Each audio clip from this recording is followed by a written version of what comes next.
The top 5 mysterious unsolved cases. Jackie Sutton. In late October 2015, seasoned British journalist Jackie Sutton arrived at a Turkish airport to catch her connecting flight to Iraq, where she'd been working with the free speech organization IWPR. Hours later, she was found dead in an airport restroom. Reportedly, Jackie Sutton had committed suicide, hanging herself using one of her own shoelaces. Now here's where things get even stranger. Earlier reports by the Turkish media stated that Jackie Sutton had become very upset after missing her flight to Iraq because she couldn't afford to purchase a new ticket. However, later reports revealed that Sutton could have easily paid for a new ticket. She was found carrying over 2,000 euros and 2 credit cards. Even more suspicious, another security camera clip taken shortly before Jackie Sutton's death shows her carrying what appears to be a shopping bag containing purchases made at the duty-free shop in the airport. Critics have argued that it seems highly unlikely that Jackie Sutton would suddenly decide to do a bit of shopping shortly before committing suicide. So was Jackie Sutton's death a suicide or something more sinister? Let me know what you think in the comments below. Lars Mittank. Lars Mittank was a young German man who went on a holiday trip with friends to Varna, Bulgaria. While there, Mittank was involved in a fight with some other tourists and suffered a ruptured eardrum. Because of the ear injury, Lars Mittank was unable to fly, so he couldn't return to Germany with his friends. He rented a room in a hostel in a poor area of Varna, Bulgaria, determined to wait until his ear had healed enough so that he could fly back to Germany. However, that same night, Lars Mittank called his mother and said that there was something strange about the hostel that he was staying in, and that she should cancel all of his credit cards. Even later that same night, Lars Mittank left his hostel room in a panic, headed for the airport. He called his mother again, this time saying that 4 strange men were following him and that he was hiding.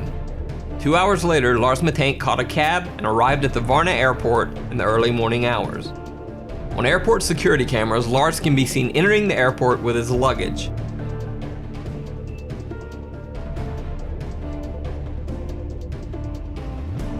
But minutes later, he is seen running from the airport in a panic, leaving his luggage behind.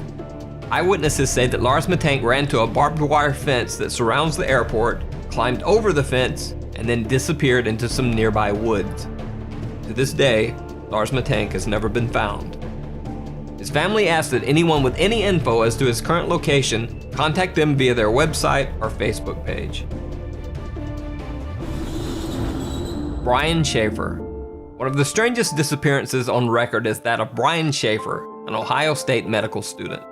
On March 31st, 2006, Brian Schaefer decided to go out for a night on the town with some of his college friends.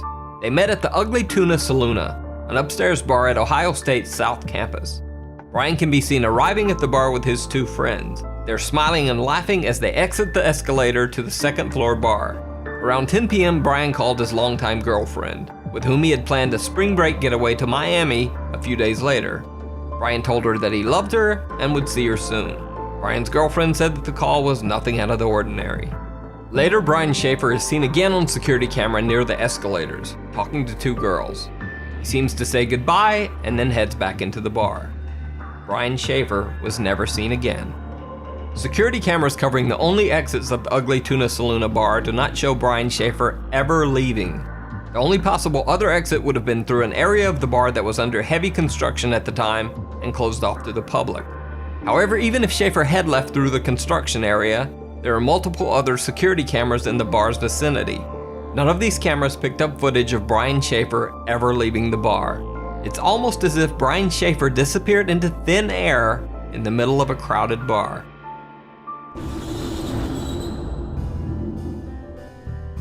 Alan Gill. On the evening of February 23, 2014, Alan Gill took a strange trip through Cornwall, England. Captured by surveillance cameras, Gill spent his evening wandering the streets of several different cities for hours. He was seen in Wadebridge, then traveled by bus to Truro, then on to Newquay, then back to Perranporth. No one knows why Alan Gill took this strange trip, or what he was doing wandering the streets of 4 different cities all night. The next morning, the dead body of Alan Gill was found washed up on the shore of Perranporth Beach. Gill was naked except for 1 sock and 1 shoe. But the story gets even stranger. Alan Gill's other sock was found wadded up inside his mouth, wrapped in the cord of a pair of earbud-type headphones.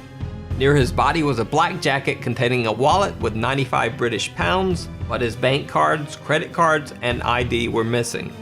However, the wallet contained a single bizarre picture: Alan Gill as a child. Even stranger, the jacket the wallet was found in was not the one that Alan Gill had been wearing on the night of his death. Initially, Alan Gill's death was thought to just be a very strange suicide. However, an autopsy revealed multiple unexplained injuries to Alan Gill's right hand, chest, and head. Police ruled the death as suspicious. The case still remains unsolved, and no one knows exactly what happened to Alan Gill. The Jamison family. One of the most bizarre disappearances in recent history is that of the Jamison family of Eufaula, Oklahoma. Pastor Gary Brandon claims that the Jamisons told him that their home was haunted by angry spirits. The Jamisons said that they had made contact with the spirits of a dead family in their house, and that their 6-year-old daughter Madison often talked to the ghost family's child. The Jamisons said that 2 of the ghosts were called Emily and Michael, and that one of the apparitions had wings like an angel. Allegedly fearing for the safety of his family, Bobby Jamison had asked Pastor Brandon if there were quote-unquote special bullets that he could use to fight off the intruding spirits. Pastor Brandon also said that Jamison mentioned that he had obtained a quote-unquote satanic Bible in order to attempt to ward off the ghostly beings. On October 8, 2009, the Jamison family loaded their pickup truck for a trip. They can be seen on their own front yard security camera moving things from their house to their truck. Bizarrely, the family seems to be in some sort of daze or trance-like state, making dozens of trips back and forth from the house to the truck, but never talking to each other once. After loading the truck, the Jamisons pulled out of the driveway and were never seen alive again. 8 days later, the Jamisons' pickup truck was found by the side of the road. Locked inside the truck were the Jamisons' wallets and IDs, their cell phones, and $32,000 cash. Also locked inside the truck was the family's small dog, which was nearly dead from starvation. A massive statewide search was launched for the family over the next 8 months, but nothing was found. Multiple theories were circulated. One that Bobby and Sherilyn Jamison had been meth users and had been involved in a meth deal gone bad. This theory would also explain their trance-like state in the final video of the family. However, absolutely no evidence of drug use was found when police searched the Jamison family home. 4 years after the Jamison family's disappearance, deer hunters stumbled across some skeletal remains in a remote area of the Eufaula Mountains, less than 3 miles from where the Jamisons' truck had been found. The bodies were forensically identified as the remains of the Jamison family.